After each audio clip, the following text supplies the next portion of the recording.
আসসালামু আলাইকুম। আমি মাহমুদুল হাসান দিনার, একজন পেডোথিস্ট, চিফ টেকনিক্যাল অফিসার হিসেবে কাজ করছি ফুড ব্যালেন্স টেকনোলজি বাংলাদেশ লিমিটেডে। আমার কাছে একজোড়া কাস্টমাইজ অর্থোপেডিক জুতা রয়েছে। এই জুতাটি একজন মানুষেরই, কিন্তু জুতাটির শেপ দুটি ভিন্ন ভিন্ন। এটি করার প্রধান কারণ হচ্ছে গিয়ে আমাদের কাছে এই ক্লায়েন্টটি এসেছিলেন তার পায়ের স্কিন ফ্ল্যাপিং নিয়ে। স্কিন ফ্ল্যাপিংয়ের পরে উনি প্রথমে কিছু নর্মাল জুতা ব্যবহার করার চেষ্টা করেছিলেন, কিন্তু সেটা উনি করতে পারেননি। এরপরে উনি অন্য এক জায়গা থেকে একজোড়া জুতা তৈরি করেন, বাট সেই জুতাটি ব্যবহার করার ফলে ওনার পায়ের বিভিন্ন জায়গাতে ক্ষত সৃষ্টি হয়।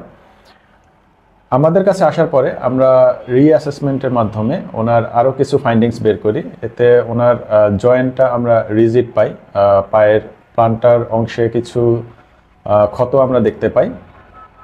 সব কিছু মিলে আমরা জুতাটিকে ওনার পায়ের জন্য অ্যাকোমোডেটিভ করার চেষ্টা করি, এবং ওনার যে ইনসোলটি তৈরি করা হয়, ইনসোলটি আসলে ওনার পায়ের শেপ অনুযায়ী, পায়ের প্লান্টার প্রোফাইল অনুযায়ী তৈরি করা আছে, এবং ওনার পায়ে 2 সেন্টিমিটারের একটা লেগ লেন্থ ডিসক্রিপেন্সি ছিল, যেটি আমরা সম্পূর্ণভাবে ইনসোলে হাইটে দিয়ে দিই এবং জুতার ভিতরে অ্যাকোমোডেট করি। বিজ্ঞানসম্মত উপায়ে আপনার পায়ের জন্য উপযুক্ত একজোড়া ফুটওয়্যার তৈরি করতে food balance technology Bangladesh limited একটি নির্ভরযোগ্য প্রতিষ্ঠান। এ ধরনের আরও আপডেট পেতে আমাদের চ্যানেলটিকে সাবস্ক্রাইব করুন। আমাদের ফেসবুক পেজ আছে, সেখানে ফলো করতে পারেন। জুতা সম্পর্কে কোনো প্রশ্ন থাকলে আমাদেরকে কমেন্ট বক্সে জানান। সবাই ভালো থাকবেন, ধন্যবাদ।